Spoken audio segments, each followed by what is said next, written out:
Hello everybody, this is Mama Evelyn and welcome to my channel. So we are now in 2023. I know we were being so busy during that Christmas and the getting ready for this new year. So we are so excited for 2023. And for my first video for 2020, I would really like to share that about that it is important for us to plan, to set a goal, especially for this 2023. Why? Because last 3 years was a roller coaster for everybody. There was so many up and downs, and everybody was hoping that we'll be back to the normal before the pandemic. For this 2023, it is really important that we have to reorganize our life. In order to do that, we have to reflect our past so that we can plan for the new year, and that is what I'm going to do. And I decided that I'm going to share this to you so that if you like it, we can do this together, and we can be accountable for each other, we can support each other. So I decided to be brave enough for this 2023 so that I would be sharing also, and to make sure that I would be able to hit my goal for this 2023. So guys, this is a whole year activity, so make sure that you subscribe so we can be able to check each other, so that we can support each other, because success is more meaningful when it is shared. So before we start, so I already make a list of how I'm going to do it. Normally before, what I do is I just have a regular notebook, yung blanco lang siya. Then I just write the date, so I already make the start for this. So just write the date, yung may date siya, and that for the day. But now I decided that I'm going to have this really scheduled because somebody gave this to me. So I'm excited to use this. This is a 360 days. Wherein, aside from the everyday, daily goal setting, there's a goal setting for monthly. So parang sabi ko, try ko nga ito because marami siya, because you can track even your if you have your physical goal, no, parang health goal, so you can use this one for track the sweat. So ayan. And ito pang maganda because there's an expense tracker. So maganda siya. I'm not really promoting this one. I was just like to share to you that I'm also excited to try to use this. It's really very colorful. Kasi before, I would cut out mga notes, na colorful notes, so that I could make it beautiful. So I think this is also one way I would really like to try this one. Yeah. Para less time, and then maybe it would also help me track, no, na hindi lang ako to balance, na I would be able to really hit all the goals that I set. So ayan, so let's go back. For 2023, I think that I'm gonna make it more shorter para mas siya, mabilis, simplified, and more easy to track down. So yung first that I made it into a questions wherein we need to answer. The first question is, what was 2022 for you? Okay, like what is 2022 for me? So reflect muna. So this is the list. You list down here the highlights of that year. So yung past year mo, last year. And then whether it is a big or small success, or wonderful times, or special moments. Yan. So we want to remember. So we will list it down. That is the first thing that you will ask yourself. And then maganda yan when you list all of it, and then sometimes you can really reread it again, so you will really remember all those moments. Yeah. And then number 2, later I'm going to share to you also some of the things that I wrote on these questions. And then second thing, that is what didn't work. That's also very important. What didn't work for 2022. So it is sometimes it's quite healthy also that we learn, no, we recognize the failures and we learn from our failures. It is very healthy to celebrate even our failures, because why is it important that we celebrate our failures? Kasi just imagine mo lang yung effort mo na you try to do it, sinubukan mo siya, it's already actually a big step. You went out from your comfort zone to do it, you know? So, and then that's already one step forward that maybe when you do it again, you would be able to succeed. Kasi pag you just keep on sitting around and wondering, is it gonna work or not? Hindi. So it's okay. So yung etong purpose naman is not for you to be frustrated na ano yung mga hindi na work out.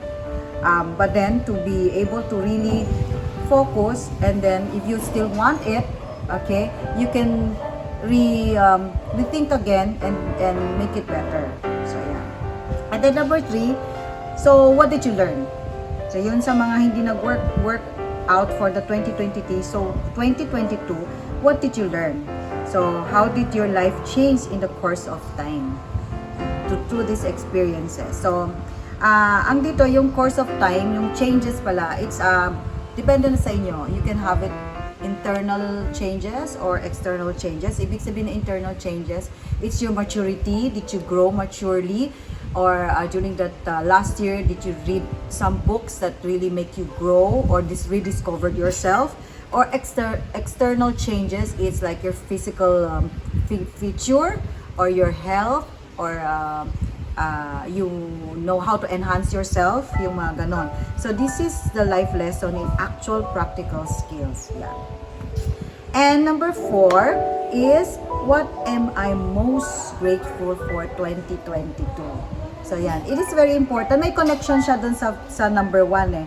So you write down all the grateful moments or things, no, the physical, and then ang one thing good about writing down all your gratefulness moments, parang a physical record of those moments, it helps you remember the good events, the experience, the person or things in your life that you get to enjoy. It is important also that you list from the small important things to the big important things, and be specific. Like ibig sabihin nun, like for example, you're grateful that you're healthy, so parang be specific. Healthy in what way? Yung parang ganun. Or you're grateful that you have people around you that care for you, so be specific. Sino? Yung mga ganun. Specific with the sino, and also specific with the event. And this is very important because this is the one that will anchor us. No, ibig sabihin nun that, you know naman life, it's not always naman bed of roses. It's not always good. So when you're down, so this is what gonna uphold you. Okay? So, maganda to. I've been doing this, so I always like to list down my things that I'm grateful for. And when I'm down, and when I'm disappointed, binabasa ko siya, and I remember, ay, oo nga naman, so I'm blessed. You will also, it is just a reminder that you are really blessed. Hindi ka naman pinapabayaan, yung ganun. Because sometimes you're so emotional. Ayan. Okay, so that is the 4 things, the most important thing. Yun lang. And then we can start with planning our goals. So, balik tayo. For me, sa akin, yung first question, what was 2022 for me? So, yun, I reconnect to my inner self. I learned to tone down the noises of daily life's demands. So, parang namimeditate ako, and then there are so many things that I realize about myself. I rediscovered my other skills. So, during the pandemic time yan, so we are at home, we're locked down. So, instead of crying about it, diba, we use that time, no, to enhance those skill or rediscovered ourselves. Yan. Yung before kasi, no, before the pandemic, wala tayong oras kasi we are always on the go. So, yan. And then, I gain back my energy. Before kasi, because of the work, no, daily work, sometimes parang sobrang routine na. You feel so parang sobra kang walang energy, sobra kang parang low yung vibe mo. Ganon. Kasi sobrang maraming pressure sa labas. So now, with this 3 years time, parang nagkakaroon ako ng emotional healthiness. Iba, baliktad, no? And then, I feel more motivated because I added some of the skills and rediscovered myself. Mas nakilala ko na yung sarili ko. And so, yung sa second naman, what didn't work in 2022? So far naman, not so much failures on that. It's just that lesser lang because of we cannot do things that yung face to face. But the best thing is during that time I was able to adjust and switch to yung e-commerce na siya. Yan. So what did you learn? What did you learn from that yung mga hindi nag-work, hindi nag-work? So ano ba sinulat ko dito? Yon. What I learned is that pag gusto mo, may paraan talaga. So even though we're locked down, we are not ready for that the pandemic. But I learned, no. At first, I was not really willing to learn the e-commerce, yung sa technical thing on computer. So because of this, I have no choice. Ayan. And then I learned the actual practical ways, the skills, the transition to e-commerce. And so nag-online na, like we're doing a lot of tutorials. Now the tutorial I bring it to internet tutorial. And the last one is what am I most grateful for the 2022? Marami. Love and support from the family and friends. So yan so I'm not going to mention, but here in your list you have to be more specific on sino yon, no. And then those people, like I got so many sponsors from travel tickets, so I was able to travel. So ayan, I list down all those people na which I will not mention because of some kasi personal na siya. And then I also got support from the family, especially my kids when I started the food delivery business. Yan. And of course, this blog, no. I started 4 months ago, I think. Yun. So I have 400 plus of subscriber, and I'm very grateful.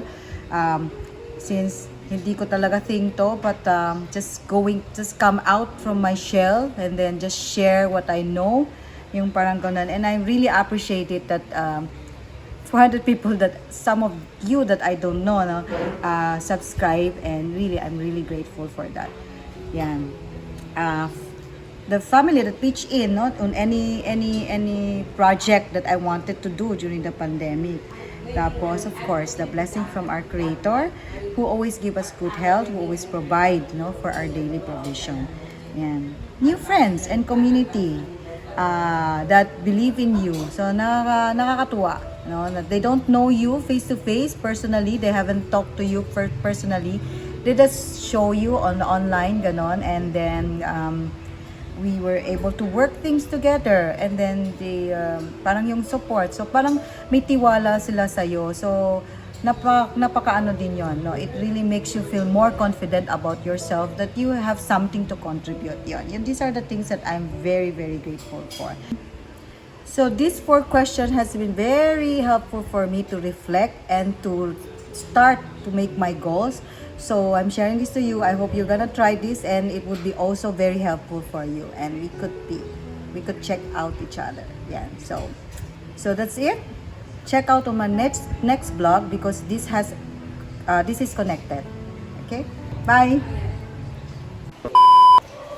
Welcome to 2023, and welcome to my YouTube channel. This is Mama Evelyn. So for the start of this year, for 2023, I would really like to share to you because I really want to plan to have a goal setting, goal setting. Okay, so because last 3 years was roller coaster. So we are here now on the 2023, on the first year of 2023. So it is important that